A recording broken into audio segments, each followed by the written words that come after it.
நீங்கள் குயில் சத்தம் கேட்டிருக்கீங்களா? மகிழ்ச்சியாக இருக்குமா சோகமாக இருக்குமா? ரொம்ப டெய்ப்பாக யோசிச்சு பாருங்க. குயில் சோகமா மகிழ்ச்சியா? அது அது அதோடைய குரலிலேயே ஒரு சின்ன துன்பியல் இருக்குங்க. பட் டீப்பாக கேட்டிங்கன்னா அப்படின்னும் அது ஒரு மாதிரியான துக்கம் இருக்கும் அதுக்குள்ள. பாரதி அதை சொல்லுகிறான், கத்தும் குயிலோசைங்கிறாங்க, நாமெல்லாம் அதை பாட்டுங்கிறோம். அது பாட்டு இல்லைங்கிறான் பாரதி. நான் புரிஞ்சுக்கிட்டேங்க, அது பாட்டு இல்லைங்கிறது என்னைக்கு தெரியுமா புரிஞ்சுக்கிட்டேன்? உங்கள் எல்லோருக்கும் இந்த ரகசியத்தை சொல்லிவிட்டு போகிறேன். கோழியோ எந்த பறவையோ முட்டை போடணும் அப்படின்னா 1.5 மணி நேரத்துக்கு முன்னால தான் ஓடு கட்டும். 1.5 மணி நேரத்தில் 2 மணி நேரம் ஓடு கட்டும். இந்த ஓடு கட்டுற அந்த டைம் தான் அந்த பறவைக்கு பிரசவ வலியாம். அதுக்கு பிரசவ வலியா தான், முட்டை வெளியே வருவதல்ல நம்மை போல் பிரசவ வலி. அதுக்கு ஓடு கட்டுவது தான் பிரசவ வலியாம். அந்த வலியில இருக்கிற அந்த குழந்தை என்ன, அந்த பறவை என்ன பண்ணுமா, அதுக்காக அந்த முட்டை போடுறதுக்கு முன்னாலேயே கூடு கட்டிடுமா. அது கூடு கட்டிட்டு தான் ஆணோட சேருமே. கூட ஆண் தான் கட்டும். இந்த ப்ரொசீஜர் அந்த பறவைக்கு உண்டு. ஆனால் ஒரு பறவை இருக்குது, ரொம்ப பாவம், குயில். அதுக்கு கூடு கட்ட தெரியாது. கொஞ்சம் நினச்சி பாருங்களேன், இயற்கை 1.5 மணி நேரத்தில் நீ முட்டை போடணும்னு சொல்லிட்டு உள்ளே வந்து ஓடு கட்ட ஆரம்பிக்கும் பொழுது அது என்ன செய்யும் தெரியுமா? ஐயோ, நான் படித்து ரொம்ப வியந்து போனேங்க. ஆண் குயில் இருக்குல்ல, அதனுடைய உதவியோடு போய் ஒரு மரத்தில் உட்காந்துக்குமா பெண் குயில். ஆண் குயில் என்ன பண்ணுமா, அந்த மரங்கள்ல இருந்து எல்லா இடத்துலையுமே காக்கா கூட தேடுமாங்க. காக்கா கூடுனா சாதாரண கூடு இல்லை, முட்டை இருக்கிற காக்கா கூடு. ஏன்னா முட்டை இல்லாத காக்கா கூடுனா இது போட்டுச்சுன்னா அது கீழே தள்ளிடும். 1.5 மணி நேரத்தில் இந்த இந்த போராட்டத்தை கொஞ்சம் நினைச்சு பாருங்க. உங்களுக்கான போராட்டத்தை விட அதிகமானது குயிலுக்கான போராட்டம். தேடி கண்டுபிடிச்ச உடனே என்ன பண்ணுமா, அந்த பெண் காகத்தை சீண்டி பெண் காகத்தை தூரமா கூட்டிட்டு போகுமா. அந்த டைம்ல இந்த குயில் இருக்குல்ல, பெண் குயில் வந்து முட்டை போட்டுருமா. இங்க இல்ல பிரச்சனை, அம்மா அப்பா பிரச்சனை முடிஞ்சிருச்சு. அது போய் அங்க உட்காந்துக்கும். இப்ப பிரச்சனை ஆரம்பிக்கிறது குஞ்சுக்கு, முட்டைக்கு. அது அடை காக்கப்படும் காகத்தால். குஞ்சு பொரிக்கும். குஞ்சு பொரிச்சு மேலே வரக்கூடிய வரையில காகத்துக்கு தெரியாது இது குயில் குஞ்சுன்னு. காக்கா குஞ்சுன்னு தான் வளர்க்கும். கொண்டு வந்து சோறு கொடுக்குமா. சோறு கொடுக்கும்போது வாய் திறந்த கீச் கீச்சுன்னு வாங்கும்ல, அப்போ வாங்கும்போது உள்ள இருந்து சத்தம் வரும்ல, அந்த சத்தம் வளர வளர சிறகு முளைப்பதற்கு முன்னால் சத்தம் வரும்போது காக்கா பார்க்குமா, what is this, where is our family voice, it is different. டிஃப்ரெண்ட்டாக இருக்கிறியே அப்படின்னு வாய் பசிக்காக திறக்கும்ல, அதுக்குள்ள கொத்துமா காக்கா. இளம் வயதில் காரணம் புரியாமல் கொத்துப்படுகின்ற குயில்கள் சாகும் வரைக்கும் இனிமையாக பாடுகின்றன என்று சொல்கிறார்கள். அதற்குள் ஒரு துக்கம் இருந்து கொண்டே இருக்கிறது என்பதுதான் அறிவியல். சொல்லும் செய்தி என்ன தெரியுமா பெற்றோர்களே, ஆசிரியர்களே, பெரியோர்களே, குழந்தைகளை கொத்தி விடாதீர்கள். அவர்களை மகிழ்ச்சியுடன் இருக்க அனுமதியுங்கள். அவர்கள் மகிழ்ச்சியுடன் இருக்க வேண்டுமா? நான் ஒரு மிக அற்புதமான ஒரு உத்தியை சொல்லிட்டு போறேன். இதுங்களுடைய மகிழ்ச்சி கெட்டு போனதுக்கு என்ன காரணம் தெரியுமா? நீங்க நிறைய விட்டமின் எம் கொடுத்துட்டீங்க. விட்டமின் மணி. அதனால அவங்க உடம்புல ரொம்ப வளர்ந்துருக்குது விட்டமின் கே, கொழுப்பு. அதனாலேயே துக்கமாக இருக்கிறார்கள். கொழுப்பு இருக்கிறவங்க எப்படி மகிழ்ச்சியா இருக்க முடியும்? அது உண்மையான மகிழ்ச்சி இல்லை, அது துக்கம்தான். அவங்களுக்கு இனிமேல் விட்டமின் என் கொடுங்க. நோ, எதை கேட்டாலும் நோ சொல்லி பாருங்களேன். கொஞ்சம் கஷ்டம்தான். நோ சொல்லிட்டு ஆல்டர்னேட்டிவா ஏதாவது கொடுங்க. அது மணியா இருக்க வேண்டாம். உங்கள் குவாலிட்டி டைமாக இருக்கட்டும், உங்கள் அன்பாக இருக்கட்டும், உங்கள் உடன் இருப்பாக இருக்கட்டும், உங்களுடைய உடன் இருப்பிலே அவர்களுக்கான அந்த வெளியில் காசு கொடுத்து வாங்கக்கூடிய அந்த இன்பத்தை விடுத்து அவர்கள் உங்களோடு ஒரு பாண்டேஜோடு இருக்குவதற்கான ஒரு வாய்ப்பை அவர்கள் பெறக்கூடும். ஆனால் பெற்றோர்கள் அதை நிறைய அதற்கு பாடுபட வேண்டும். நான் யோசித்து பார்க்கிறேன், நம்முடைய வாழ்க்கையில் சில ரகசியங்களை பெரியவர்கள் சொல்லிவிட்டு போகவே இல்லை. எல்லாவற்றையும் மறைத்து மறைத்து மறைத்து வைத்திருந்தார்கள். இந்த மறைத்து வைத்து இருக்கக்கூடிய காரணத்தினால்தான் நாம் பல ரகசியங்கள் தெரிந்து கொள்ளாமல் இன்றைக்கு திண்டாடி கொண்டிருக்கிறோம். அடிப்படையில் நாம் சில விஷயங்களை புரிந்து கொள்ளுகின்ற அந்த வினாடியில் அறம் சார்ந்த வாழ்க்கையை நாம் வாழத் தொடங்குகிறோம். ஒன்றும் இல்லை, அறம் என்பது காக்கும், அறம் கொல்லும். ரெண்டு வேலையையும் அறம் செய்யும். அது தெரியுமா? பைபிளை பற்றி சொல்வார்கள், பைபிள் என்பது பேரன்பின் பெரும் தேன்கூடு, அதே நேரத்தில் இரு பக்கமும் கருக்குடைய கூறிய வாழ். ரெண்டும் தான் பைபிள்பாங்க. வேதத்தை சொல்லக்கூடியவர்கள் சொல்வார்கள். பெரியவர்கள் அப்படித்தான், ஞானவான்கள் அப்படித்தான், புத்தகங்கள் அப்படித்தான். நீங்கள் எப்படி அதை புரிந்து கொள்வது, எப்படி அது வரைக்கும் போய் சேர்வது என்பதுதான். பல நேரங்களில் நான் சொல்லுகிறேன், வாழ்க்கை நமக்கு சில வாய்ப்புகளை தரும் என்பார்கள். சுயமரியாதையுடன் இருங்கள். அம்பிகான்னு ஒரு பொண்ணுங்க பாம்பேல 10வது வகுப்பு தான் படிச்சிருக்கு. 10வது வகுப்பு படித்த அந்த பிள்ளை ஒரு போலீஸ் கான்ஸ்டேபிளை கல்யாணம் பண்ணுச்சு. இது ரியல் ஸ்டோரி. அந்த 10வது வகுப்பு படித்த அந்த அம்பிகா தன்னுடைய கணவனுடைய உடையை அயன் பண்ணி அவங்களுக்கு கொடுத்து கரெக்டாக அனுப்புமா டெய்லி. அதுக்கு படிக்கணும்னு ஆசைப்பட்டிருக்கு. அவங்க கணவர் சொன்னார் படின்னு.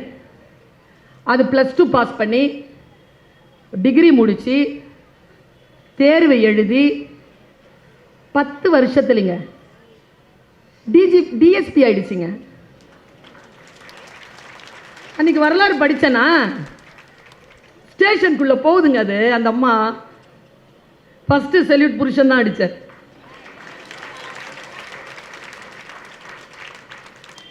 நான் இங்கே நிறுத்துறேன், போலீஸ்காரர் இருக்கிறதுனால ஞாபகம் வந்துருச்சு எனக்கு. நம்முடைய டிஜிபி, முன்னாள் டிஜிபி யாரு? இப்போ இருக்கிறவர் இல்லை, ரிட்டையர் ஆகிட்டு போனாரு, சைலேந்திர பாபு. சூப்பர். யார் சொன்னது? பொம்பளை வாய்ஸாக கேட்டுச்சு. கேப்பில் கை தூக்கிட்டாருங்க. ஏங்க டீச்சருங்க நான். குட். என் கிளாஸ்லங்க எனக்கு ஃபஸ்ட்டு மார்க் வாங்குறவங்கள பார்த்தா கொஞ்சம் பயம். ஏன் தெரியுமா? 98 வாங்கிக்கிட்டு கிட்ட வரும். அது 98 வாங்கும், எல்லாம் தெரியும் அதுக்கு. மிஸ் என்ன 7 மார்க்ஸ் கொஸ்டினுக்கு 5 மார்க்ஸ் போட்டிருக்கீங்க மிஸ். போட்டுக்கோ, 2 மார்க்கு தப்புன்னு தானே போட்டிருக்க. போ. அழுவும். பக்கத்தில் ஒன்று உட்காந்து இது கேட்க சிரிக்குது. இது புழிஞ்சி அழு. என் கிளாஸில் தான் புழிஞ்சி அழுகுது. அது கேட்குது, ஏன் அழுகுற? டீச்சர் திட்டினாங்களா? இல்லை, எங்கள் அப்பா கேட்பார் அந்த 2. இது என்கிட்ட இருக்குன்னு சொல்லு. அது 2 மார்க்கு. மொத்தமே அது 2 மார்க் தான். இந்த 2 வாங்கிக்கிட்டு சிரிக்கக்கூடாது, 98 வாங்கிக்கிட்டு அழக்கூடாதுங்கிறதுனால தான் என் பயணமே. அங்கங்கே தான் போகிறேன். இந்த ஃபஸ்ட் மார்க் வாங்குற பிள்ளைகளுக்கு நான் பரிசு கொடுக்கவே மாட்டேன் சார். அது எதுக்கு கொடுப்பானே? நான் சொல்கிறேன், இந்த புத்தக கண்காட்சியில் சொல்கிறேன். இந்த புத்தக கண்காட்சியில் சில பேரை பாராட்டுங்க, போய் கேளுங்க. டீச்சர்ஸ் இருக்காங்க, தருவாங்க, லிஸ்ட்டு தருவாங்க. கூர்ந்து கவனிங்க. எந்த குழந்தை சூப்பர் சார், இங்கெல்லாம் திருத்த முடியாது சார், உட்காருங்க சார். எங்கே கொண்டு வரக்கூடாதோ அங்கே கொண்டு வந்திருக்கிறீங்க, உட்காருங்க சார். கூட்டத்தில் பேப்பரை கொண்டு வந்திருக்கிறாரு, போகும்போதே திருத்திட்டு போவீங்களா? விளங்கிறோம். சைலண்டாக உட்காந்து தவத்தில் திருத்துங்க சார். எங்கள் வாழ்க்கை சார் அது. நான் உங்களுக்கு சொல்கிறேன் பாருங்களேன். இந்த விஷயங்கள் இருக்குல்ல, இந்த மார்க் வாங்குற விஷயம், இந்த டீச்சர்ஸ் கிட்ட கேளுங்க. அவர் சொல்கிறாருல்ல, டீச்சர் அவங்ககிட்ட கேளுங்க. இந்த ஃபஸ்ட்டு மார்க் வாங்குறவங்கள ஏன் கொண்டாடிட்டே இருக்கு? அதுதான் ஃபஸ்ட் மார்க் வாங்கிடுச்சு இல்லை. அது வாழ்க்கையில ஜெயிக்க போதில்ல. அதை ஏன் கொண்டாடிட்டே இருக்கிற நீ? படிக்கிற நேரத்தில் ஃபெயிலா போயிரும் சொல்லிட்டு ஃபெயில் ஆகிக்கிட்டே வந்து திடீர்னு பாஸ் மார்க் நோக்கி போய் ஜெயிக்குது பாருங்க, அந்த பிள்ளைங்களை கூப்பிட்டு பாராட்டுங்க. ஏன்னா குழந்தைகளுக்கு பாராட்டு ரொம்ப தேவைப்படுதுங்க. யாருக்கு? ஜெயிச்ச குழந்தைகளுக்கு இல்ல, ஜெயிக்க முடியாமல் தவித்து கொண்டிருக்கக்கூடிய குழந்தைகளுக்கு தான் பாராட்டு தேவைப்படுகிறது. அந்த குழந்தைகளை கூப்பிட்டு பாராட்டுங்க. நான்லாம் அந்த குழந்தைகளை தான் பாராட்டுவேன். அதற்காக தான் என் பயணமே. நான் சொல்றேன் பாருங்க, பேரண்டிங்கிறதும் டீச்சரா இருக்கிறதுங்கிறதும் ஒரு பெரிய தவம். நிறைய டீச்சர்ஸ் வந்திருப்பீங்க, உங்க எல்லாரும் காலில் விழுந்து நான் கேட்டுக்கிறேன். நானும் டீச்சர் தான். நான் காலேஜ் டீச்சர் நினைக்காதீங்க, பிஎட் படிச்சிருக்கிறேன் நான் ரெகுலர்ல. ஆமா, கரஸ்பாண்டன்ட் கோர்ஸ்லாம் இல்லை, ரெகுலர்ல படிச்சிருக்கிறேன். நான் சொல்றேன் பாருங்க, உண்மையாவே ஆசிரியம் என்பது என்ன தெரியுமா? குற்றம் களைதல். நம்ம கிளாஸ்க்கு ஸ்டூடெண்ட் வருதுன்னா நம்ம அறிவை வாங்கிக்கிறதுக்காக வரல.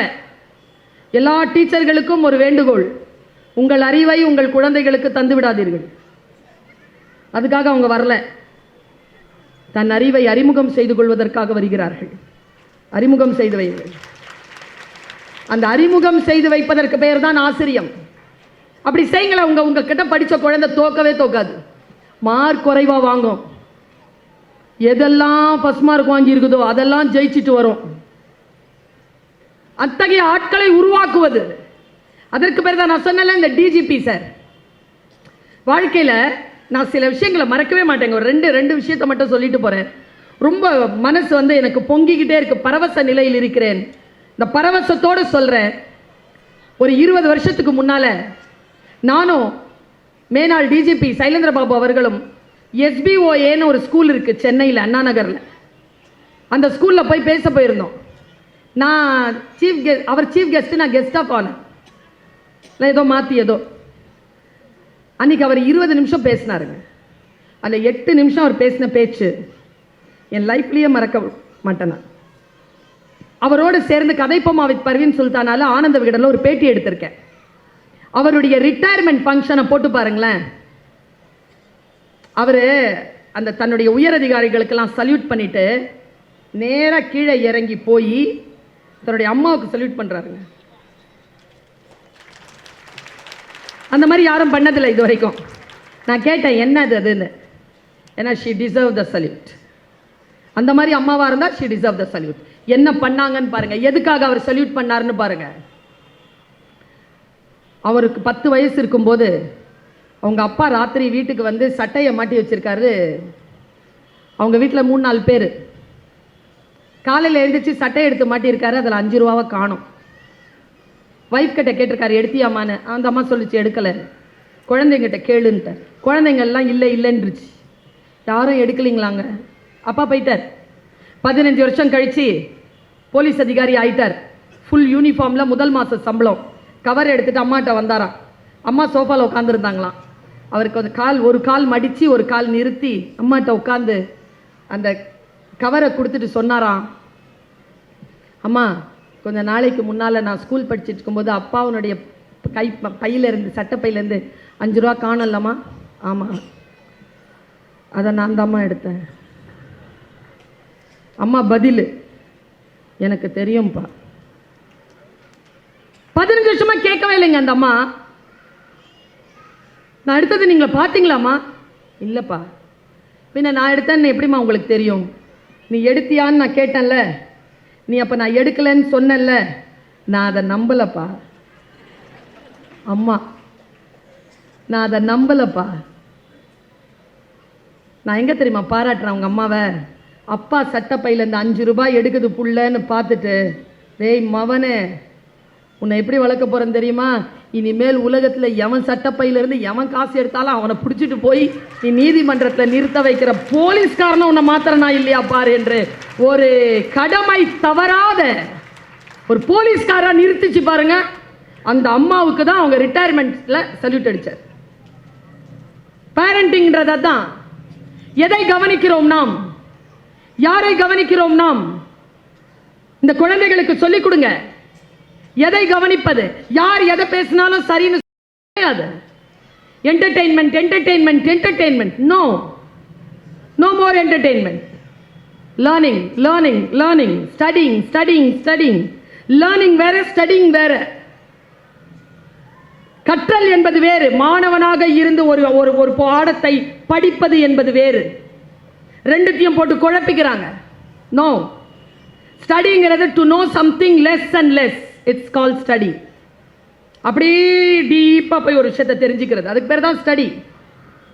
ஸ்டடி ஸ்டூடெண்ட் ஒரு விஷயத்தை டெப்தா புரிஞ்சுக்கிறது. ஒரு விஷயத்தை டெப்தா புரிஞ்சுக்கிறதுக்கு என்ன பண்றதுன்றதை சொல்லிட்டு போறேன்.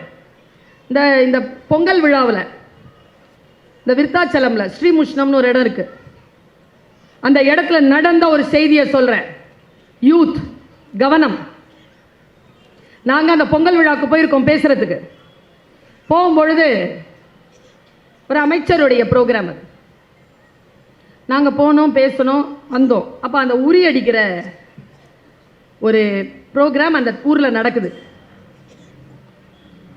நான் போய் பார்த்தேன். அந்த திருவிழாவை பார்க்கறது ரொம்ப பிடிக்கும், தமிழ் திருவிழாவை போய் பார்த்தேன். பாருங்க, ஒரு லேர்னிங் நடந்தது எனக்கு. அப்படியே பகிர்ந்துட்டு போறேன். முடிஞ்சா கத்துக்கோங்க, முடிஞ்சா அப்படி இருங்க. பாருங்க, உரி அடிக்கிற போட்டி. நீங்க எத்தனை பேரை பார்த்துருப்பீங்க? உரி அடிக்கிற போட்டி. அந்த உரி மேலே வருது, கீழே போகுது, மேலே கீழே வருது, மேலே போகுது, கீழே வருது, மேலே போகுது. தப்பா காட்டிட்டேன்ல கையை.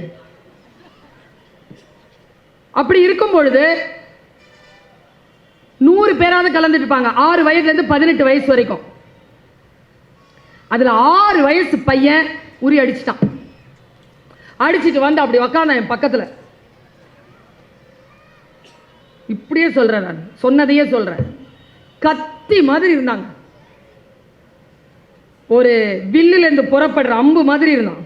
வந்து உக்காந்தான், நான் பக்கத்துல உட்காந்துருந்தேன். ஏய், உன் பேர் என்ன? ராஜராஜன்.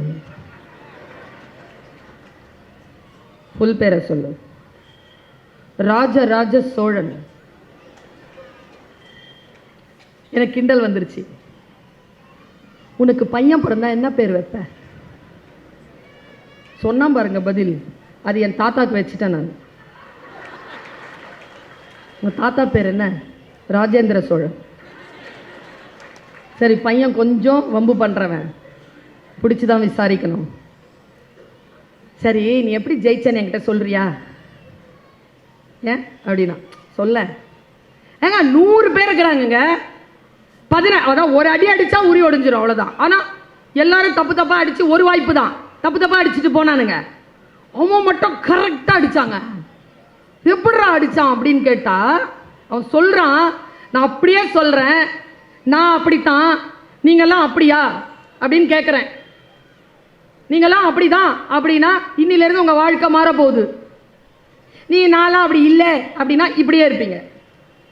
என்னை கூப்பிட்டாங்களா, நான் போனேன்னா, குழந்தை இல்லை, அப்படிதான் பேசு. என் கண்ணை கட்டிட்டாங்க. கண்ணை கட்டின உடனே ஒண்ணுமே தெரில. இந்த கண்ணை கட்டினார்ல ரெஃப்ரி அங்கிள், அவர் கழுத்துல ஒரு விசில் வச்சிருக்காரு, பாத்தியா? பார்த்தேன். அதை வச்சுட்டு காதல ஊதிக்கிட்டே என்னை சுத்தி விட்டார். வாழ்க்கை உரி அடிக்கக்கூடிய உன்னை காதிலே விசில் கொடுத்து கண்ணை இருக்க கட்டி சுத்தி விடும். ஆனாலும் நீ உரி அடிக்கணும்னா என்ன பண்றது? கரெக்டா அடிக்கணும்னா என்ன பண்றது? அந்த பையன் சொல்லி கொடுத்தான். அவன் என்ன பண்ணானா, காதுல வேற விசில் கத்திக்கிட்டே இருந்தாரு. சுத்தி விட்டுட்டு தப்பு தப்பா சொல்றாரு அந்த ரெஃப்ரி அங்கிள். லெஃப்ட்ல போ, ரைட்ல போன்னு தப்பு தப்பா சொல்றாரு. உனக்கு எப்படிடா தெரியும் தப்பு தப்பா சொல்றாரு? நீ தான் கண்ணை மூடிட்டு இருந்திய. இல்ல, தப்பு தப்பா தான் சொன்னார் அவர். எப்படி தெரியும் உனக்கு? நீ பார்த்தான். உள்ளம் தெரிஞ்சுதான்னு கேட்டேன். இல்ல. பின்ன எப்படி தெரிஞ்சுக்கிட்ட? கண்ணை மூடிட்டாங்களா, ஒரே சத்தம், விசில் சத்தமா, லெஃப்ட்ல போ, ரைட்ல போ, லெஃப்ட்ல போ, ரைட்ல போ, நேரா போ, பின்னால போன ஒரே சத்தம். 500 பேராவது இருக்காங்க, பார்த்தல? ஆமா. அந்த 500 சத்தத்துக்குள்ள ஒரு சத்தம் கேட்டுச்சு, ராஜா, எங்க அம்மா சத்தம். நான் அந்த 500 சத்தத்துக்கு நடுவுல எங்க அம்மா சத்தத்தை கேட்டு மூடப்பட்ட அந்த திரைக்குள்ளாக இருந்த என் கண்களை மூடிக்கொண்டேன். கான்சென்ட்ரேஷன் இங்க ஆன் ஆயிடுச்சு. கான்சென்ட்ரேஷன். யாரை கவனிக்க வேண்டுமோ, யார் வழி நடத்த போகிறார்களோ அவர்கள் மீது கவனம், அந்த புத்தகத்தின் மீது கவனம், அந்த பெரியவர்களின் மீது கவனம், அந்த சொல்லின் மீது கவனம், அந்த இலக்கின் மீது கவனம் வச்சுட்டான். ராஜா லெஃப்ட்ல போ போனான், ஒரு அடி முன்னால வா வந்தான், கொஞ்சம் பின்னால போ போனான், கையை உயர்த்தினான், அடிச்சிராத அடிக்கல, மேல உரி வந்துட்டு போயிட்டு இருக்கு, கொஞ்சம் பின்னால போடா போனா, கொஞ்சம் லெஃப்ட்ல போடா, கொஞ்சம் மறுபடியும் ரைட்ல வாடா, என்னடா அவ்வளோ போயிட்ட. தன்னை சத்தத்தில் அவங்க அம்மா சொல்றது கேட்குதுங்க அவனுக்கு. கையை உயர்த்துடா, அட்ராம அவனை இப்போ அப்படின்னா அடிச்சான், உடஞ்சிருச்சு. அவன் சொன்னதுங்க. யார் பேச்சை கேட்பது? எப்படி அந்த கான்சென்ட்ரேஷனை எப்படி வைக்கிறது? 5 நிமிஷம் இல்லையே கான்சென்ட்ரேஷன், எவ்வளோ சீக்கிரமா உடம்பு பின்னி எடுக்குது. நான் சொல்லுகிறேன், வேகமான காட்சிகளை பார்த்து பழகினால் நிதானமான கவனம் அற்று போகும். வேகமான காட்சிகளை பார்த்து பழகாதீர்கள். முக்கியமா ரீல்ஸ் பார்க்கறத நிறுத்துங்க. நான் பேசுறதா இருந்தா கூட சரிதான், நிறுத்துங்க. தொடர்ந்து ஒன்றை பார்த்து கொண்டே இருக்காதீர்கள், நிறுத்துங்கள். உங்கள் வாழ்க்கை உங்களை சந்திப்பதற்கு தயாராக இருக்கின்ற பொழுது அதை எப்படி சந்திப்பது? எங்க ஒன்றும் இல்லை, நான் சாதாரணமா ஏற்கனவே மாணவர்கள் மத்தியிலும் பெண்கள் மத்தியிலும் விழிப்புணர்வுக்காக சொல்லுவதுதான், ஜஸ்ட் ரைஸ் குவெஸ்டின். ஏன் என் வாழ்க்கை இப்படி இருக்கிறது? ஏன் இப்படி இருக்கக்கூடாது? எதற்காக இப்படி மாறி போனது? எப்படி என்று கண்டுபிடியுங்கள். கஞ்சி குடிப்பதற்கு இலார், அதன் காரணம் இன்னதென்று அறியும் திறனிலார். தெரிஞ்சா கஞ்சி வந்துடும். ரொம்ப கடுமையான வார்த்தைகளை சொல்லுகிறேன், இலகுவாக புரிந்து கொள்ளுங்கள். உன் காரணங்களால் நீ தோற்கடிக்கப்படும் பொழுது அந்த காரணங்களின் மீது மட்டும் உனக்கு சந்தேகம் வராதது ஏன் ரூமி? அந்த காரணங்களின் மீது மட்டும் உனக்கு சந்தேகம் வருவதே இல்லை. மற்ற எல்லா விஷயங்களின் மீதும் உனக்கு அடுத்தவர்களை பார்த்து சந்தேகம் வருகிறது. உன் மீது உனக்கு சந்தேகம் வருவதே இல்லை. என்றைக்கு உன் மீது உனக்கு சந்தேகம் வருகிறதோ அன்றைக்கு நீ எழத் தொடங்குகிறாய். அன்றைக்கு நீ உன் வாழ்க்கையை வித்தியாசமாக பார்க்க தொடங்குகிறாய். எல்லாத்தையும் பிளான் பண்ணுவோம், கரெக்டா எக்ஸிக்யூட் பண்ணவே மாட்டோம். எக்ஸிக்யூட் பண்ணணும் அப்படின்னா நம்முடைய வாழ்க்கையில் நாம் சில விஷயங்களை விட்டு கொடுக்க வேண்டும், சில விஷயங்களை விட்டு கொடுக்கவே கூடாது. கவனத்தை சிதறடிக்க விடக்கூடாது. ஒரு இடத்துக்கு போகும்பொழுது ஒரு எல்ஐசி மாநாடு, எல்ஐசி மார்க்கெட் பண்றது எப்படின்னு அவங்க பெரிய மாநாடு, ஏசியா மாநாடு மலேசியாவில் நடந்தது. தமிழர்களுக்காக என்ன பேச கூப்பிட்டுருந்தாங்க. நான் போய் முன்னால் உட்கார்றேன். இப்படி அந்த அவையில் ஒருத்தர் சின்னவர், 4 வயசு, 4 அடி இருக்கும் உயரம். அவர் பேரை கேட்டால் நீங்களாம் சிரிப்பீங்க. என் பேரை கேட்டால் அவர் சிரிப்பார். அவர் பேர் சீனர், மிஸ்டர் பேரே அதுதான். ஆனால் அவருக்கு இங்கிலீஷே வரல. ஆனால் அவருக்கு இங்கிலீஷ் வரலங்கிறது அவருக்கு தெரியல. அதனால் அவர் சூப்பராக பேசுகிறாரு. பேசுகிறதுனால மக்கள் எல்லாரும் ஒரு விதமாக புரிஞ்சுக்கிட்டாங்க.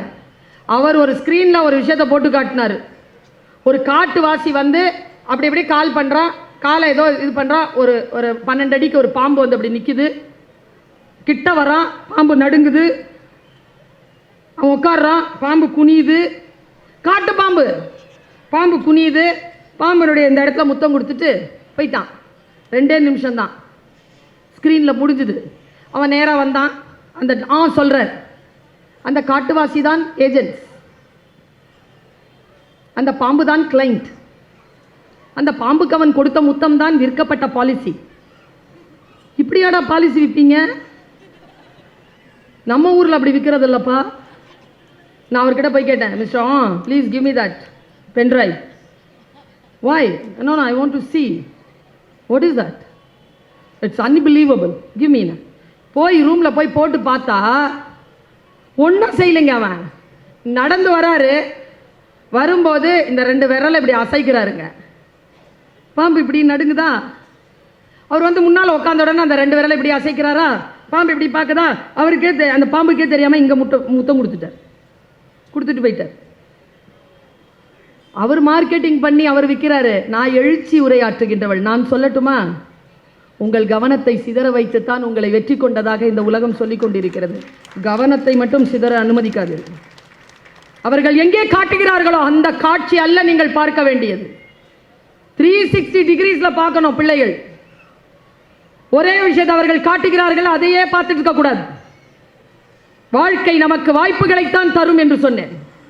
தினத்தந்தியில் வந்த செய்தி, நான் டெய்லி தினத்தந்தி படிப்பேன். மற்ற பத்திரிகைகள்லாம் கூட அன்னைக்கு சாயந்தரத்துக்குள்ளே படிப்பேன். காலைல வந்தோட சுட சுட தினத்தந்தி படிச்சிருவேன். அது எனக்கு சின்ன வயசுலேருந்து பழக்கம். தினத்தந்தி படிக்காமல், ஹிந்து பேப்பர் படிக்காமல் போகிறதில்ல, காலேஜ் கூட போகிறதில்ல. அப்படின்னா என்ன அர்த்தம்னா படிக்கிறேன்னு அர்த்தம். போகிறதில்லைன்னா போகிறதில்லைன்னு நினச்சிக்காதீங்க. போகிறேன், படிச்சுட்டு போகிறேன். இது என்னன்னா, ஒரு செய்தி வந்ததுங்க. இந்த குழந்தைகளுக்காக சொல்லிவிட்டு நான் அமைகிறேன். ஒரு ட்ரெண்டிங்கில் வந்துச்சு. ஒரு 70 வயசு தாத்தா 7 வருஷமா 63 வயசுல இருந்து ஒரு நாய் வளர்க்குறாருங்க. அந்த நாய் வளர்ந்து அதுவும் பெருசாயிடுச்சு, அதுக்கும் வயசாயிடுச்சு. இவருக்கு ஹார்ட் அட்டாக். இந்த நாய் துடிச்சு போய் பக்கத்து வீட்டில் இருக்கிறவங்களை எப்படியோ கூட்டிகிட்டு வந்துருச்சுங்க. அவங்க ஆம்புலன்ஸ் கூப்பிட்டாங்க. ஆம்புலன்ஸ் வந்தது. முதலாளியே தூக்கி ஆம்புலன்ஸில் போடுறாங்க. ஆம்புலன்ஸில் நாயை ஏற்றுவாங்களா? ஏற்ற மாட்டாங்களா? ஏற்றலை. ஆனால் அந்த நாய் என்ன தெரியும் பண்ணுச்சு? அந்த அந்த ஆம்புலன்ஸ் பின்னாலேயே ஓடுதுங்க. 8 கிலோமீட்டர். ஆம்புலன்ஸ் எவ்வளோ ஃபாஸ்ட்டாக போகும்னு தெரியும். பின்னாலேயே ஓடுதுங்க. என்ன ஆச்சுன்னு தெரியல. திடீர்னு அந்த டிரைவர் இருக்கார்ல, அந்த ஆம்புலன்ஸ் டிரைவர் அந்த வண்டியை ஓரமாக பார்க் பண்ணி கீழே இறங்கி பின்னால் கதவை திறந்து விட்டார். ஓடி அந்த நாய் உள்ளே ஏறிடுச்சு. கதவை பூட்டிட்டு மறுபடியும் ஆம்புலன்ஸ் எடுத்துகிட்டு போயிட்டார். இவ்வளோதான் செய்தி. ஆனால் ஒரு மோட்டிவேட்டரில் நான் 2 செய்தி சொல்கிறேன். அந்த ஒரு காட்சி தான் நடந்தது. அந்த காட்சிக்கு பின்னால் 2 செய்திகளை உங்கள் மனதிலே பையில் அப்படி எடுத்துட்டு போங்க. முதல் செய்தி, அவருக்கு உடம்பு சரியில்லைல்ல, தனியா அவர் அந்த ஆம்புலன்ஸ்ல ஏறின உடனே அந்த ஆம்பியன்ஸை பார்த்து அவர் இன்னும் பதட்டம் அடைஞ்சிருக்கலாம். தன்னுடைய வளர்ப்பு பிராணி 8 கிலோமீட்டர் தாண்டி உள்ள வந்த உடனே அவருக்கு அதுவே முதல் உதவியாக அமைந்திருக்க கூடும். ஒன்று. இன்னொன்று என்ன தெரியுமா? I really really really appreciate the talk. ஆம்புலன்ஸுங்க மூடி இருக்குங்க கதவு. முதலாளிங்க செத்துட்டாருன்னா அவர் திரும்பி வர்றதுக்கு வாய்ப்பே இல்லை. ஆனாலும் அது விடாமல் அதுக்கு பின்னால் ஓடிச்சா இல்லையா? விடாம அதனுடைய கமிட்மெண்ட்ல நான் இங்க கேட்கிறேன், எதுங்க அந்த டிரைவரை நிக்க வச்சது? எது நிக்க வச்சது? அந்த டாக், அந்த நாயினுடைய கமிட்மெண்ட், அதனுடைய அன்பு, அதனுடைய வேகம். அது பின்னால விடமாட்டேன்னு ஓடி வந்துச்சு பாருங்க. அந்த விடாமுயற்சி அந்த டிரைவரை என்னமோ பண்ணிருச்சுங்க. நிறுத்திட்டு நீங்களும் அந்த மாதிரி கமிட்டடா இருந்தா எமர்ஜென்சி கதவுகள் கூட, மூடப்பட்ட எமர்ஜென்சி கதவுகள் கூட உங்களுக்காக திறக்கும் என்பதற்கு இந்த காட்சி ஒரு உதாரணம். நான் இப்படி சொல்லுகிறேன் என் பிள்ளைகளே. சிறிய குழந்தைகள் நிறைய பேர் இருக்கிறீர்கள். என்னை பாருங்கள். உங்கள் வயதில், உங்களை விட சிறிய வயதில் பல விஷயங்களுக்கு நோ சொன்னவள் நான் சிட்டுக்குருவியாகத்தான் வளர்ந்தேன். விரிய விரிய தெரிந்து போனது. நான் குருவி ஜாதி கிடையாது, நான் ராஜாளி. குருவி மாதிரி தான் இருப்போம். ஆனா அப்படியே செத்து போயிடக்கூடாது. சிறகை விரிய விரிய விரிய பாருங்கள். நீங்கள் ராஜாளி என்பதனை புரிந்து கொள்வீர்கள். வானம் பறந்து இருக்கிறது. ராஜாளியாக பறந்து காட்டுங்கள் என் குழந்தைகளை. பறந்து காட்டுங்க. அப்படி பறந்து காட்டணும்னா எல்லாத்தையும் அக்செப்ட் பண்ணாதீங்க. வாய்னு கேளுங்க, வாய் நாட்னு கேளுங்க. ஏன் இப்படி இருக்கிறது, ஏன் இப்படி இருக்கக்கூடாது என்று கேளுங்கள். அதற்காக வடிவமையுங்கள். பிடிவாதத்தினால் அல்ல, ஞானத்தினால், ஆழ்ந்த அமைதியினால் இந்த கேள்விகளை எழுப்பி பாருங்கள். பூட்டிய இருப்பு கூட்டின் கதவு திறக்கப்பட்டது. சிறுத்தைய வெளியில் வா. எலியென உன்னை இகழ்ந்தவர் நடுங்கிட, புலியென செயல் செய்ய புறப்படு வெளியே. நம்பினை இருளினை விளக்க செம்புட்பறவையே சிறகை விரி எழு பற. வானம் காத்திருக்கிறது, நான் பறந்து கொண்டிருக்கிறேன். வா, சேர்ந்து பறப்போம். வாய்ப்புக்கு மகிழ்ச்சி. வணக்கம். வீட்டுக்கு ஒரு மரம் வளர்ப்போம் அப்படின்னு ஒரு கோஷம் இருக்கிறது. முதலில் வீடு கொடு, அப்புறம் மரம் வளர்ப்போம் அப்படிங்கிற ஒரு தலைமுறையிலிருந்து வந்த எனக்கு மரங்கள் பற்றி நிறைய பேசுவதற்கான கதைகள் இருக்கிறது. நிறைய சொல்வதற்கான அனுபவங்கள் இருக்கிறது. ஏன்னா ஒரு குடிசை வீட்டில் வசிக்கிற ஒருவர்களுக்கு மரத்தை சொந்தமாக வைத்துக் கொள்வதற்கான உரிமையும் இல்லை, வாய்ப்பும் இல்லை, வசதியும் இல்லை. அப்படி இருக்கிற அந்த சூழலில் நாங்கள் மரங்களை தேடி காட்டுக்குள் போய் அல்லது எங்கள் பெரிய கண்மாயின் அடர்ந்து நிற்கிற புளிய மரத்து அடியில் வந்து காலங்காலமாய் உட்கார்ந்து எங்கள் கதைகளையும் எங்கள் பாடுகளையும் எங்கள் பசிகளையும் நாங்கள் உட்கார்ந்து அந்த மரங்களோடு பேசி கொண்டிருந்த காலங்களின் நினைவோடு இந்த பேச்சை துவங்குகிறேன். அதே போலத்தான் புத்தகங்கள்னா ஒரு 50 வருஷத்துக்கு முன்னால் புத்தக கண்காட்சினா அப்படி ஒரு டேமே கிடையாது, அப்படி ஒரு சொல்லே கிடையாது. புத்தகங்களை தேடி போகணும்னா நீங்கள் புத்தகம்னு போனான்னா நான் சொன்ன மாதிரி எங்கள் சாத்தூரில் எம்எம்எஸ் ஸ்டோரு, அந்தோனி ஸ்டோருன்னு அந்த புஸ்தகம் தான் இருக்கும். பாட புஸ்தகங்கள் விற்கிறதுக்கு மட்டும்தான் கடைகள் இருக்கும். வந்து இந்த இலக்கிய புஸ்தகங்கள் அதை விற்காது. அதை நான் தேடி போகணும்னா நூலகங்களுக்கு போகணும். அப்போ எப்படி நாங்கள் வந்து மரங்களை தேடி காடுகளுக்கு போனோமோ அதே மாதிரி புத்தகங்களை தேடி நூலகங்களுக்கு போனோம். இந்த ரெண்டு வாழ்வனுவங்களும் எங்களுக்கு மிகப்பெரிய வாசலை, மிகப்பெரிய மிகப்பெரிய கதவுகளை திறந்து வைத்திருக்கிறது. அப்படி ஒரு வறுமையில் வந்து பின்னாட்களில் ஒரு தமிழ்நாடு முற்போக்கு எழுத்தாளர் சங்கம் சாத்தூர் நடந்த ஒரு மாவட்ட மாநாட்டில் எழுத்தாளர் கோணங்கி இதே மாதிரி பேசினார். ஒரு 10 நிமிஷம் பேசினார். அவர் பேசின விஷயங்கள் வேறு விஷயங்கள் இலக்கிய சம்பந்தமாக பேசினார். அந்த இலக்கிய பேச்சினுடைய அவர் மோவா மரம் அப்படின்னு ஒரு மரத்தை சொன்னார். எனக்கு அந்த புஸ்தகங்கள் அன்னைக்கு கேட்ட உரைகளையெல்லாம் வந்து பின்னால் போச்சு. அந்த மோவா மரம்னா என்ன அப்படின்னு சொன்னார். அந்த மோவா மரம்ங்கிறது சில பழங்குடியினரில் உபயோகப்படுத்துகிற மிக முக்கியமான மரம் அப்படின்றார். அந்த முக்கியமான மரத்தில் அந்த மரத்தின் 30 வகையான பயன்கள் இருக்கிறாங்க. ஒரு மரத்தில் ஒரு பயன்பாடு இருக்கும், 2 பயன்பாடு இருக்கும், 3 பயன்பாடு இருக்கும், 30 வகையான பயன்பாடு. அந்த மரத்தோட கனிகளில் பீர் தயாரிக்கிறாங்க, அந்த மரத்தோட பட்டைகளில் சாயம் தயாரிக்கிறாங்க, அந்த இலைகளில் கஷாயம் தயாரிக்கிறாங்க. அது மருத்துவத்துக்காகவும் பயன்படுது, சாப்பாட்டுக்காகவும் பயன்படுது, சாயமாகவும் பயன்படுகிற 30 வகையான ஒரு பயன்பாட்டுக்கு அந்த மரம் பயன்பட்டுக்கிற வார்த்தை என்னை வந்து தூங்க விடலை. அதை தேடி தேடி தேடி தேடி போய் இப்போ கூகுள் வந்துருச்சு இல்லையா?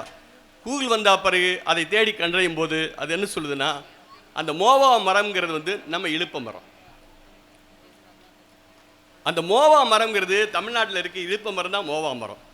எப்படி போதி மரம்ங்கிற ஒரு மரம் இல்லவே இல்லையோ, போதி மரம்னா எந்த மரம்னு யாருக்காவது தெரியுமா? அரச மரம் தான் போதி மரம். அரச மரம் தான் போதி மரம். அதே மாதிரி மோவாங்கிற மரம் எனக்கு பெரிய ஆச்சரியத்தையும் ஒரு பெரிய கனவையும் கொண்டாந்து கொடுச்சு. ஆனால் அது நம்ம ஊரில் நம்ம வீட்டு பக்கத்தில் இருக்கிற இலுப்பை மரம் தான் வந்து அந்த மோவா மரம்ங்கிற ஒரு மரம். அந்த மரம் இலுப்பை மரம் யார்கிட்ட கையில் இருக்குன்னா, அவங்க யார் கண்டுபிடிச்சாங்க, எப்படி நம்மளுக்கு கொண்டு வந்து கொடுத்தாங்கன்னா, முழுக்க முழுக்க முழுக்க இன்று நம்ம வந்து காட்டுவாசி, ஆதிவாசி, பழங்குடியினர், மலைவாழ் மக்கள் என்று ஒதுக்கி வைத்திருக்கிற நமது மூதாதையர்கள் தான் வந்து இந்த எல்லாத்தையும் கண்டுபிடிச்சாங்க. ஒரு அரிசி சாப்பிட தகுந்ததா அப்படின்னு யார் கண்டுபிடிச்சிருப்பா? ஒரு பழம் சாப்பிட தகுந்ததா அப்படின்னு யார் கண்டுபிடிச்சிருப்பா? ஒரு இலை கஷாயம் போட தகுந்ததா அப்படின்னு கண்டுபிடிச்சிருப்பது யார் கண்டுபிடிச்சிருப்பா? இந்த மரத்துக்கு கீழே இருந்தால் மழை பெய்யும், அது பாதுகாப்பு இல்லை, இதுக்கு ஒரு வீடு கட்டணும்னு முடிவு பண்ணியிருந்து யாருக்கு நிற்பான்? எல்லா கேள்விகளுக்கும் எல்லா ஆராய்ச்சிகளுக்கும் நம்ம அப்படியே பின்னாடி போயிட்டே இருந்தோம்னா அங்கே நிற்கிறவங்க நம்ம மூதாதையர்கள் தான். அந்த மூதாதையர்கள் அதை வந்து கிட்டத்தட்ட ஒரு 2 மணி நேரம் சொல்லலாம். கிட்டத்தட்ட 10,000 மரங்கள், 10,000 தாவரங்கள் வந்து அவங்க கண்டுபிடிச்சிருக்கிறாங்க. அந்த 10,000 தாவரங்களை அவங்க வந்து பயன்படுத்தியிருக்கிறாங்க. அந்த 10,000 தாவரங்களில் கிட்டத்தட்ட 8,000 தாவரங்கள் வந்து மருத்துவத்திற்காக வந்து பயன்பட்டு, 325 தாவரங்கள் வந்து பூச்சிக்கொல்லியாக பயன்பட்டிருக்கிறது, 425 தாவரங்கள் வந்து பிசினும் சாயமும் தயாரிக்கிறதுக்கு பயன்பட்டிருக்கிறது. மிச்சம் 3,500 மரங்கள், 3,500 தாவரங்கள் உணவு வகைக்கு பயன்படுத்தியிருக்கிறாங்க. இது பெரிய ஆச்சரியத்தையும் நமக்கு வந்து இதையும் கொண்டு கொடுக்குறது. எல்லேறு அப்படின்னு ஒரு கிழங்கு இருக்குன்னு கூகுளில் சொல்லுது. எல்லேறு அப்படின்னு ஒரு கிழங்கு இருக்குது. அது வந்து ஆந்திர பிரதேசில் கோயா, கோண்டு அப்படிங்கிற 2 பழங்குடியினர்களுக்கு மட்டும் உபயோகப்படுத்துகிற, அவங்க கண்டுபிடிச்சா அவங்க மட்டும் இன்னைக்கு புழக்கத்தில் வைத்திருக்கிற அந்த எல்லேருங்கிற அது ஒரு வேறு. நம்ம இன்னைக்கு சீனிக்கிழங்கு, ஏலக்கிழங்கு இது மாதிரி இருக்கு இல்லையா, அது மாதிரி அது ஒரு கிழங்கு. அந்த கிழங்கை பற்றி ஆராய்ச்சி பண்ணால் கிட்டத்தட்ட 100 வகையான பயன்கள் சொல்கிறாங்க. நீங்கள் வந்து வலி மருந்து போட வேண்டியதில்லை, அப்புறம் டயபெட்டிஸ் மருந்து போட வேண்டியதில்லை, அப்புறம் சத்து மருந்து சாப்பிட வேண்டியதில்லை. இப்படி வந்து கிட்டத்தட்ட ஒரு 20 வகையான மருத்துவத்துக்கு ஒரே ஒரு கிழங்கு மட்டும் வந்து சருமரோக நிவாரணம் இருக்குதுன்னு சொல்லி ஆச்சரியப்படுத்துகிறாங்க. அதே அந்த கோண்டு கோயா மலை ஜாதியினர் யூஸ் பண்ணுற துணிகி அப்படிங்கிற ஒரு துணிகி பண்டு, அதாவது துணிகி பழம் அப்படிங்கிற ஒரு பழம் இருக்குது. அந்த பழமும் கிட்டத்தட்ட நம்ம மோவா பழங்களை மாதிரியே, அப்புறம் வந்து நம்ம இலுப்பை பழங்களை மாதிரியே கிட்டத்தட்ட ஒரு சர்வரோக நிகரியாக ஒரு பெரிய ஒரு மருத்துவ கிடங்காக இருக்குது. அப்படி இந்த பழங்குடியினர் முழுக்க ஆச்சரியமும் வந்து அதிர்ச்சியும் கொடுக்குற எல்லா செய்திகளையும், எல்லா வாழ்வியல் அனுபவங்களையும் வச்சிருக்கிறாங்க.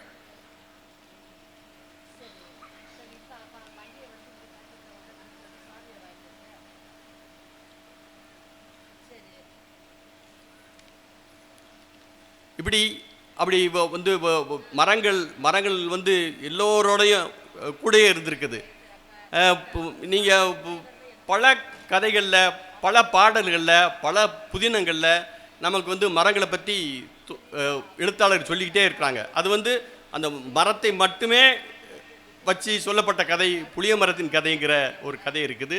அது சுந்தரராமசாமி என்கிற காலச்சுவடு கண்ணனோட அப்பா எழுதின சுந்தரராமசாமியோட கதை புளிய மரத்தின் கதை. அந்த புளிய மரம் வந்து அந்த ஒரு ஊரில் ஒரு கண்மாயின் ஓரத்தில் இருக்கிற 200 ஆண்டு 300 ஆண்டு பழமையான ஒரு புளிய மரத்தை சுற்றி கதைகள் வந்துக்கிட்டே இருக்கும்.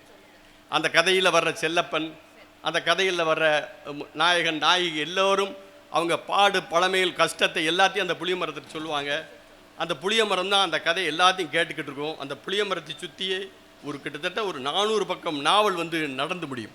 அதுபோன்ற ஒரு பிரமிப்பான இயலை ஒரு புத்தகத்தை கொடுத்த சுந்தரராமசாமி புளிய மரத்தின் கதை எழுதியிருக்கிறாரு. காடு என்கிற நாவலை ஜெயமோகன் எழுதியிருக்கிறாரு. ரப்பர் என்கிற நாவலை, இது பூராமே மரங்களை பற்றியும் காடுகளை பற்றியும் அந்த காட்டோடு சேர்ந்து அந்த மனிதர்கள் வாழ்ந்த வாழ்க்கை பற்றியும் பேசுவதான கதைகளும் இது இருக்குது. ஆனால் சங்க காலத்தில் கிட்டத்தட்ட 41 வகை மரங்களை பற்றி பாடல்கள் வந்துக்கிட்டே இருக்குது. 41ஐயும் சொன்னால் நேரமாயிரும். 41 வகையான மரங்கள் இருக்குது. அது வந்து அந்த நான் சொன்னேன் இல்லையா, அந்த தேக்கு மரத்தில் ஆரம்பித்து அப்படியே ஒவ்வொன்றா வந்து கடைசியில் நம்ம வேப்ப மரத்தில் முடியும். அந்த வேப்ப மரத்தை பற்றி அந்த பாடலில் பார்க்கும்போது நமக்கு ஏதோ நம்ம பக்கத்துலேருந்து நம்ம சொந்தக்காரங்க யாரோ நமக்கு சொல்லிக் கொடுக்குற மாதிரி இருந்துச்சு. அதில் இந்த அரச மரம் இருக்கு இல்லையா, அந்த அரச மரம் இப்போ கிட்டத்தட்ட எல்லா ஊர்களையும் இல்லாமல் போயிடுச்சு. ஆனால் நாங்கள் சிறு வயதில் எல்லா ஊர்லேயும் ஒரு அரச மரம் இருக்கும், ஒரு ஆலமரம் இருக்கும், இச்சி மரம் இருக்கும், அப்புறம் வாகை மரம் இருக்கும். இந்த மாதிரி மரங்கள் இப்போ நாங்கள் எங்கள் கல்லூரியில், எங்கள் ஸ்கூலில் எல்லா இடங்கள்லையும் பூவரச மரம்லாம் பார்த்துருக்குறோம். இன்றைக்கி அந்த பூவரச மரம் கிட்டத்தட்ட நம்ம கண்கள் இருந்து காணாமல் போயிடுச்சு. அப்படிப்பட்ட அரச மரத்தில் அந்த பழுக்கிற அந்த கருப்பு நிறத்து பழம் இருக்கு இல்லையா, அந்த பழத்தை ரொம்ப ரசித்து அதை ஆசைப்பட்டு திங்கிற அந்த போகில் வகை புறாக்கள் இருக்குமா. போகில் அப்படிங்கிற ஒரு புறாக்கள் வந்து அந்த பழத்தை ரொம்ப விரும்பி சாப்பிடுமா.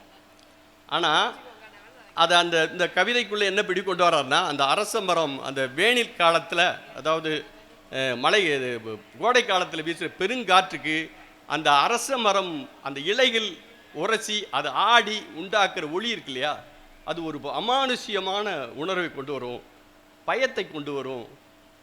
அது வந்து எப்படின்னா, இந்த பசியாக இருக்கிற அந்த ஒரு கோயில் புறா அந்த பழத்தை திங்க வருமா.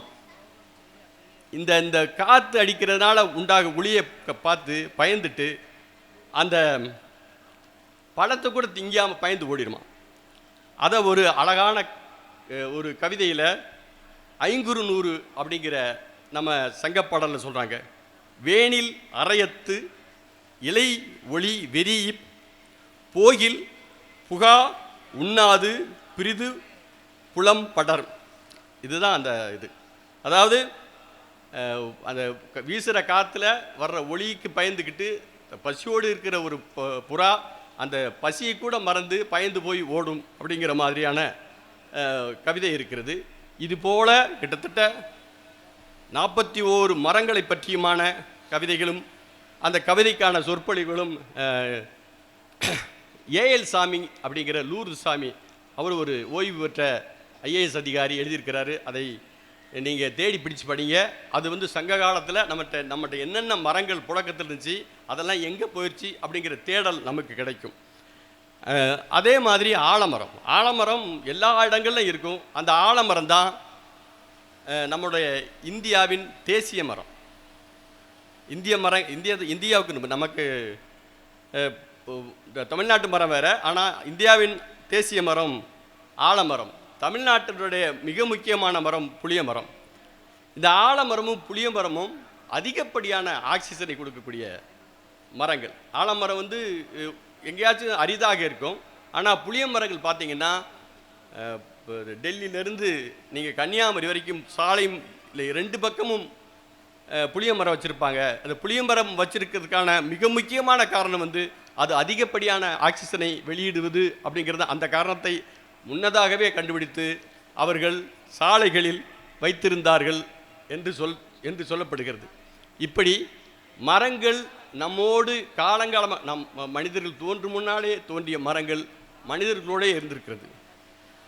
காட்டு மரங்கள், அடர்ந்த மரங்கள், அது போக இந்த தமிழ்நாட்டுக்கு உரித்தான மிக முக்கியமான மரம் பனைமரம்.